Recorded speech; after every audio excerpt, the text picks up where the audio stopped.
Every day we are learning, whether we realize it or not. A child tracing letters on a page, a doctor refining her craft, a musician mastering one more note. But tell me, dear listener, how often have you struggled to remember, to focus, to truly retain what you've learned? How often have you felt that knowledge slips away like sand through your fingers? Learning is the greatest gift of the human mind, and yet, most of us were never taught how to learn. Barbara Oakley and Olav Schewe, in their powerful book Learn Like a Pro, unlock the science of learning itself. They show us that intelligence is not fixed and talent is not born. It is built. With the right tools, anyone can remember better, focus deeper, and grow wiser. This episode is not just about study tricks. It is about awakening the hidden powers of your brain, powers that can help you master any subject, any skill, any dream you dare to pursue. So lean in, because the secret you've been waiting for is not outside you. It is within your very mind, waiting to be discovered. Chapter 1. The Science of Learning. Let us begin with a simple truth. The brain is not a box that fills up with knowledge.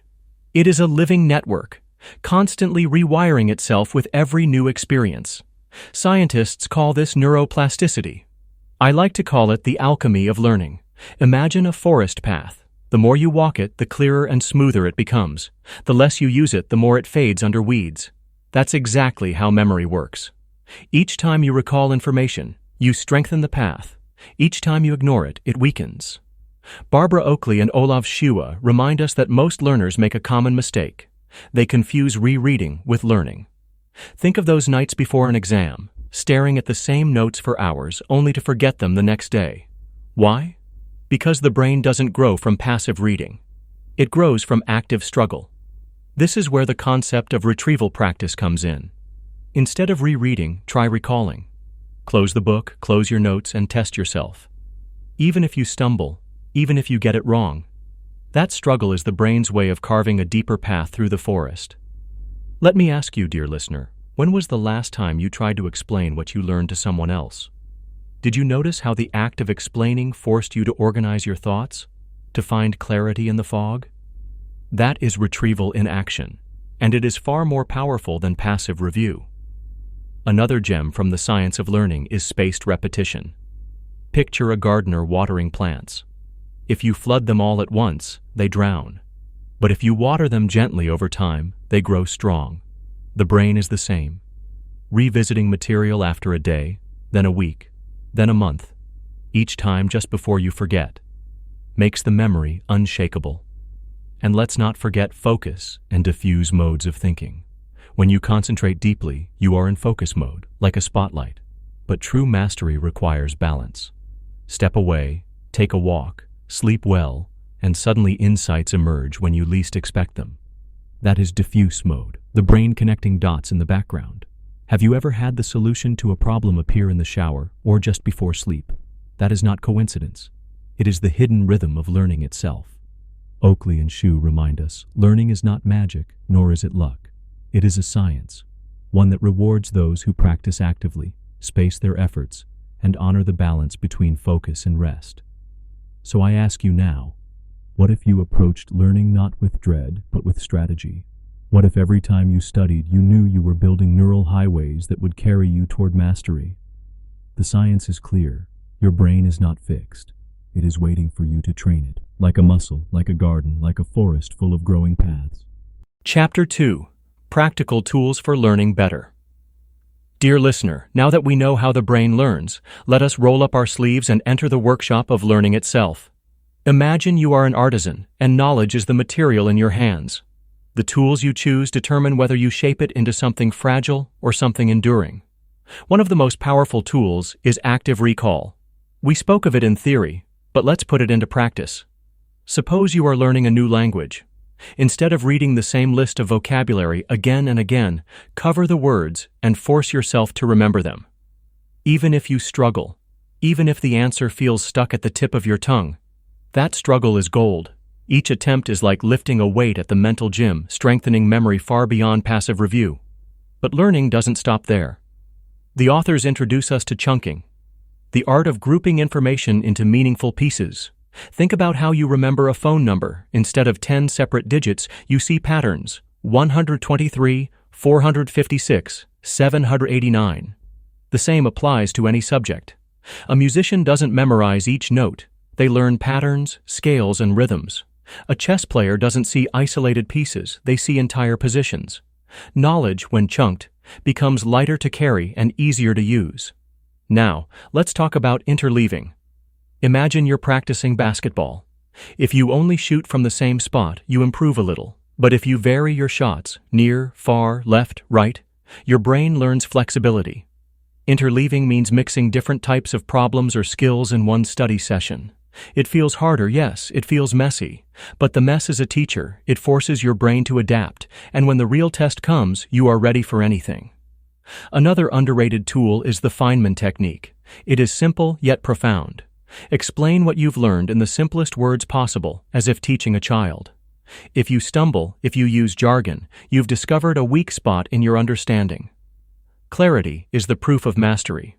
But what about the environment in which you learn? Oakley and Schewe remind us that distraction is the enemy of deep work. In a world buzzing with notifications, focus becomes rare. And rare things are precious. To learn effectively, create a ritual, a quiet space, a timer, a promise to yourself. Even 25 minutes of deep focus, free from interruption, can outweigh hours of distracted study. And finally, my dear listener, remember this: mistakes are not failures. They are the very fuel of learning. Each wrong answer is not a wound, but a compass pointing to where growth is possible. The best learners are not those who avoid mistakes, but those who welcome them and learn from them. So ask yourself, what tools are you holding in your hands right now? Are you still polishing the surface of knowledge with rereading and highlighting? Or are you carving deeply with recall, chunking, interleaving, and reflection? The choice is yours, and so is the growth that follows. Chapter 3: Motivation and Mindset. My dear listener, let us pause for a moment. You now know powerful tools of learning. But tell me honestly, how many times have you had the right book, the right course, even the right tools, and yet you couldn't bring yourself to use them? How many times has fatigue, boredom, or self-doubt whispered in your ear, "You're not smart enough. You'll never master this"? This is where the soul of learning lies, in motivation and mindset. Barbara Oakley and Olav Schewe remind us that intelligence is not a fixed number written in stone. It is like a muscle. It grows with use. It weakens with neglect. Psychologist Carol Dweck calls this the growth mindset, the belief that effort, not innate talent, is the true path to mastery. Let me paint a picture. Two students sit before the same math problem. The first thinks, "I can't do this. I'm just not good at math." The second thinks, "I don't get it yet, but if I try different strategies, I will improve." Who do you think will win in the long run? The one who believes in growth. But belief alone is not enough. We need fuel. This is where motivation comes in. Motivation, dear listener, is not always a blazing fire. Often, it is a spark that must be protected. One way is to connect your studies to a larger purpose. Why are you learning this skill? For a career? For a dream? For the joy of self-mastery? Tie every small effort to the bigger picture, and suddenly even the dullest task carries meaning. The authors also speak of the power of small wins. Motivation does not thrive on giant leaps. It thrives on steps so small you cannot fail. Write one sentence, solve one problem, read one page. Each small victory whispers to your brain, "Yes, you can." And these whispers gather until they roar. And let us not forget emotions. Anxiety, fear of failure, even past traumas can paralyze learning. But remember, the brain is plastic. Just as we train our muscles, we can train our emotions. Techniques like mindfulness, breathing, and reframing a challenge as an opportunity can turn fear into fuel. Here is a simple practice you can try tonight. Before studying, close your eyes. Breathe deeply. Tell yourself, "I am not here to be perfect. I am here to grow." That small ritual can transform dread into readiness. Dear listener, I ask you now, what is the story you tell yourself about learning? Do you see yourself as someone limited, bound by past failures? Or do you see yourself as a learner in motion, unfolding, expanding, becoming? Because the truth is this: mindset is the soil. Tools are the seeds. Without fertile soil, no seed can take root. But with the right mindset, even the smallest seed of effort can grow into a tree of wisdom. Chapter 4: Building Habits That Sustain. Learning. My dear listener, we often imagine learning as a heroic act: hours of study, intense bursts of focus, long nights with books piled high. But true mastery does not come from occasional marathons. It comes from habits, those quiet daily rituals that shape our destiny without fanfare. Barbara Oakley and Olav Schewe teach us that habits are the invisible architecture of learning. They free the brain from endless decision-making, turning effort into something automatic, something almost effortless. Think of brushing your teeth. You do not wake up debating, should I brush today or not? No, it is woven into your day, a ritual so natural that you don't even notice it. Now imagine if learning too became such a ritual. 15 minutes of focused reading before bed. A short review of yesterday's notes with your morning coffee. One language word each day during your commute. Small actions, repeated daily, build towering results. But here's the secret. Habits are easier to build when we anchor them to something already established. Psychologists call this habit stacking. For example, after I drink my morning tea, I will write one new vocabulary word. Or, after brushing my teeth at night, I will read one page of my book. Slowly, the brain links the new habit with the old one, and learning slips gently into your daily rhythm. The authors also warn against relying on willpower alone. Willpower is like a battery. It drains quickly. Habits, on the other hand, are like solar power. They recharge themselves as you repeat them. The less you argue with yourself about studying, the more natural it becomes. And here is another powerful tool: the environment. If you want to read more, leave a book where you can see it. If you want to practice guitar, keep it within reach. Our surroundings whisper to us more than we realize. Make them whisper wisdom. But let us be real, dear listener. Habits are not built in perfect conditions. Life interrupts. Motivation falters. You will miss a day. You will stumble. But here lies the golden rule: never miss twice. If you skip one day, do not allow it to become two. Forgive yourself, reset, and continue. The power of habits lies not in perfection, but in persistence. So I ask you, what small habit can you begin today that will serve the learner in you? Do not start with mountains. Start with a pebble. For pebbles, gathered daily, become mountains over time. Because in the end, learning is not just about what we do in bursts of passion. It is about what we return to, day after day, until knowledge becomes part of who we are. Chapter 5: Memory Techniques and Retention.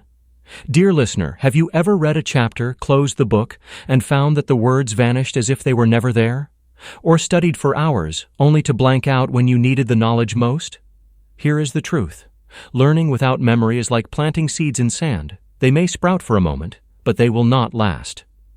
Barbara Oakley and Olav Schewe remind us that memory is not a gift given to a few. It is a skill that can be trained, sharpened, and strengthened. So how do we make knowledge stick? First, through active recall. Passive reading is an illusion of learning. The words feel familiar, but they never enter deeply. Active recall, however, is when you close the book, look away from your notes, and ask, what do I actually remember? It is struggle, yes. But in that struggle, the brain rewires itself, engraving the memory deeper. Second, spaced repetition. Have you noticed how a song you heard repeatedly stays with you for years? The brain thrives on spacing. Review today, then tomorrow, then next week, then next month. Each return strengthens the path, like footsteps deepening a trail in the forest. The authors also introduce the art of memory techniques, playful yet powerful tools. For example, the method of loci, or memory palace, where you attach information to familiar places in your imagination. Picture your living room. The sofa holds a math formula, the lamp holds a foreign word, the window holds a historical date. When you walk through that space in your mind, you recall each fact as if you were picking up treasures hidden in plain sight. Or consider mnemonics, turning dry information into vivid images, strange associations, or even small stories. Our brains are wired for narrative and imagery. What is dull in its raw form becomes unforgettable once wrapped in imagination. But memory is not only a mental trick. It is tied to emotion, to movement, to senses. Do you remember a childhood smell? A melody from years ago? These memories cling because they are soaked in feeling.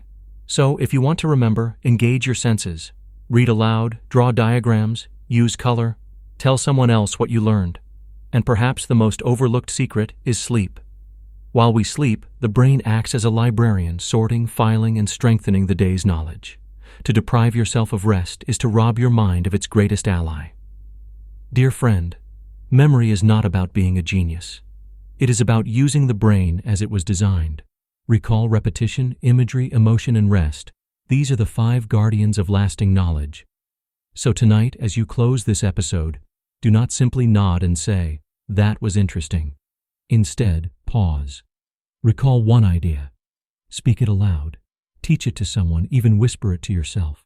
For in that act, you make the fleeting permanent. You turn passing words into enduring wisdom. Chapter 6. Focus, Distraction, and Deep Work. Dear listener, we live in an age of noise. Our pockets vibrate with notifications. Our screens blink with endless scrolls. Our thoughts scatter like birds startled into flight. And yet, learning, true, deep learning, asks of us something rare. Focus. Barbara Oakley and Olav Schewe remind us that attention is like sunlight. Scattered, it warms little. But concentrated, it burns, it transforms, it imprints knowledge deep into the mind. The challenge, then, is how to tame the restless mind in a restless world. First, let us understand the 2 modes of the brain: focused mode and diffuse mode. Focused mode is narrow, sharp, like a beam of light fixed on one spot. Diffuse mode is wide, relaxed, wandering, and like sunlight spreading over a field. Both are essential. Focus lets us drill into a problem. Diffuse mode allows new connections to bloom. This is why, after struggling with a concept, stepping away often leads to sudden insight. But in today's world, our problem is not too much diffuse thinking. It is too much distraction. Every ping, every message steals from the treasure of our attention. And here lies a profound truth. Distraction is not just lost time, it is broken depth. Each time you shift from task to task, your brain must pay a heavy price to refocus. Knowledge slips, comprehension weakens, memory fades. So how do we reclaim our focus? One tool is the Pomodoro technique, 25 minutes of deep work, followed by 5 minutes of rest. These small sprints trick the brain into commitment. I can focus for 25 minutes, it whispers. And often, once begun, the focus extends naturally. Another tool, rituals and environments. Do not trust your willpower to fight endless temptations. Instead, design your environment so that focus becomes the default. Put your phone in another room, clear your desk. Begin with a small ritual, perhaps lighting a candle, playing soft instrumental music, or simply breathing deeply before you begin. The brain learns to associate the ritual with focus and slips more easily into deep work. And let us not forget the body. Focus is not merely mental, it is physical. Adequate sleep, steady movement, even mindful breathing all sharpen attention. A restless body cannot host a steady mind. Now, dear listener, imagine this. 1 hour, free from distraction, immersed in study or practice. Your phone silent, your mind alert, your whole being engaged. That single hour, repeated daily, is worth far more than 10 hours of half-hearted effort interrupted by noise. Depth, not duration, is the true measure of learning. So I ask you, when was the last time you allowed yourself to enter the silence of true focus? To dwell fully with an idea without the tug of the digital world? Because in the end, knowledge does not reveal itself to the distracted. It reveals itself to the devoted, those who dare to quiet the noise, to sit with wisdom, to work in depth. Chapter 7. The Role of Practice and Feedback. My dear listener, let us be honest, knowing about something is not the same as being able to do it. You may read every book about playing the violin, but until your fingers touch the strings, knowledge remains a shadow. This is why Barbara Oakley and Olav Schewe remind us, practice is the forge of mastery. But here lies a danger. Not all practice is equal. Many repeat the same mistakes over and over, mistaking motion for progress. The key is what psychologists call deliberate practice, focused, intentional, stretching just beyond your comfort zone. It is not about hours alone, but about quality. Think of a basketball player. Shooting aimlessly for an hour may bring little change, but practicing free throws with attention, adjusting the angle, correcting each miss, that is where improvement takes root. The same is true of studying. Rereading a chapter passively is weak practice. But testing yourself, applying the idea, teaching it to someone else, that is deliberate practice. And yet, practice without direction can lead us astray. This is where feedback becomes our compass. Imagine walking through a dense forest without a map. Each step may feel forward, but without guidance, you may circle endlessly. Feedback, whether from a teacher, a mentor, or even from self-assessment, shows us where we stray and where we shine. The authors emphasize that feedback must be embraced, not feared. Too often we take criticism as an attack on our worth. But in truth, feedback is not a verdict, it is a mirror. It does not say, "You are a failure." It says, "Here is where you can grow." Consider this. The best musicians, athletes, writers, all have coaches, editors, mentors. They welcome correction as fuel. If the greatest among us rely on feedback, why should we resist it? And let us not forget the power of self-feedback. Recording yourself speaking a foreign language, testing yourself without notes, reflecting after a task. These are ways to hold the mirror to your own learning. Here, dear listener, lies a challenge for you.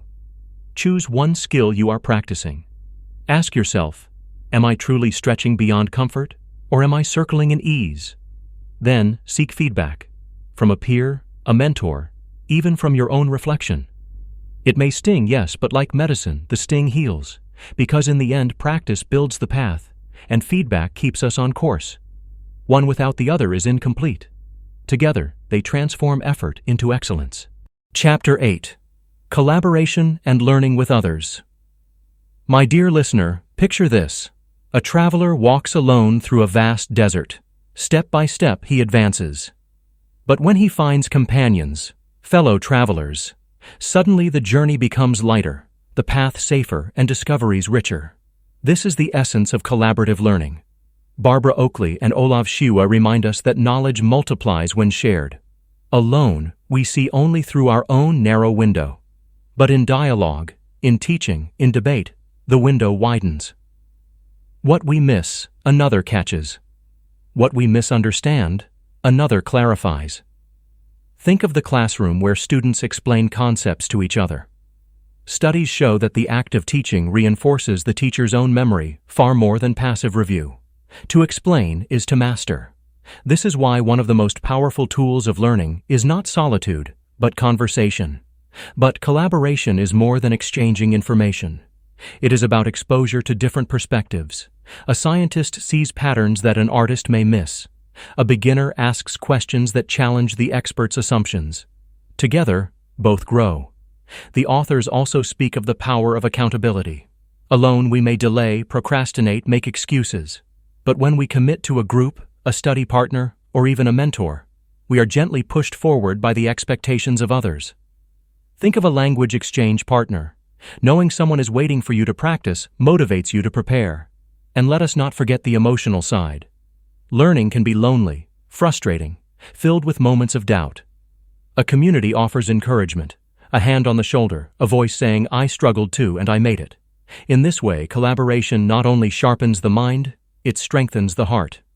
But a word of wisdom, dear listener. Choose your companions well.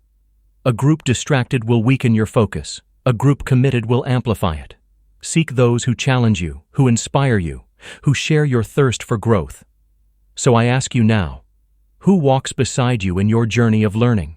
Who do you teach? Who do you question? Who do you share your discoveries with? If your answer is no one, perhaps it is time to open that door. For knowledge, when shared, does not diminish, it multiplies. Because in the end, learning is not only about me, it is about us. A community of minds building one another, weaving wisdom into the fabric of humanity. Chapter 9. Resilience, Failure, and Lifelong Learning. My dear listener, let us be honest with ourselves. The path of learning is not smooth. It is filled with stumbles, doubts, and moments when we wish to give up. You may fail an exam, forget a formula, struggle with a skill that others seem to master with ease. And in those moments, a cruel voice whispers, "You are not enough. Stop trying." But here is the wisdom Oakley and Schewe want us to carry deep in our hearts. Failure is not the end of learning, it is its very soil. Just as the seed must break before it grows, so too must we pass through failure before we bloom. Think of Thomas Edison, who famously said, "I have not failed. I've just found 10,000 ways that won't work." Or J.K. Rowling, rejected again and again before Harry Potter touched the world. Their stories remind us setbacks are not barriers but building blocks. The authors emphasize the power of resilience, the quiet determination to rise after each fall. Resilience does not mean we do not feel pain or doubt. It means we do not surrender to them. Like a tree bent by the wind, we may sway, but we stand. And how do we build this resilience? By reframing failure. Instead of saying, "I failed because I'm not smart," we can say, "I failed because I haven't found the right method yet." Instead of, "I can't do this," we whisper, "I can't do this yet." That one word, "yet," transforms despair into possibility. The authors also remind us that learning is not confined to youth, nor to classrooms. It is a lifelong journey. The brain, with its plasticity, continues to grow and rewire at every stage of life. The elderly who learn a new language, the worker who retrains for a new skill, the curious mind that never stops asking. All are proof that learning is ageless. But to walk this path for life, we must nurture not just discipline, but joy. Find pleasure in discovery, delight in curiosity, wonder in progress, however small. For if learning is only duty, it will exhaust us. But if it is joy, it will sustain us through the years. So I ask you, dear friend, how do you see failure, as a verdict or as a teacher? And how do you see learning, as a task to finish or as a companion for life? Because in the end, resilience is not about being unshaken. It is about being unbroken, and lifelong learning is not about reaching a final destination. It is about walking a road that has no end and loving the walk itself. Dear friends, we have walked together through the wisdom of Learn Like a Pro by Barbara Oakley and Olav Schewe, and what a journey it has been. This book is more than a guide. It's a manual for transformation, teaching us how to learn not just faster, but deeper, wiser, and with greater purpose. We discovered that learning is a skill in itself. By chunking information, practicing retrieval, and spacing our studies, we allow knowledge to settle into our minds like roots deep in fertile soil. We learned that discomfort in learning is not an enemy. It's a sign of growth, much like a muscle stretching under the weight of new challenges. We explored the power of feedback, not as a critique, but as a compass pointing us closer to mastery. And we embraced the practice of deliberate effort, focusing not on mindless repetition, but on mindful improvement. Most importantly, we came to understand that learning is not reserved for classrooms or early years. It is the lifelong heartbeat of a curious soul. Every mistake is a teacher. Every challenge is an invitation. And every step forward is proof that we are capable of becoming better at anything, if only we approach it with patience, strategy, and hope. So, as you leave this episode, I ask you to carry one message. Learning is your superpower. The world changes, life shifts, but those who know how to learn can always adapt, grow, and rise. This was GuideToReads, where books are not just read, but lived. If today's journey stirred something inside you, I invite you to share this episode, subscribe to the podcast, and join me again as we continue exploring the wisdom hidden in the pages of books that change lives. Until next time, keep your mind open, your heart curious, and remember, every page you read brings you closer to the person you're meant to become.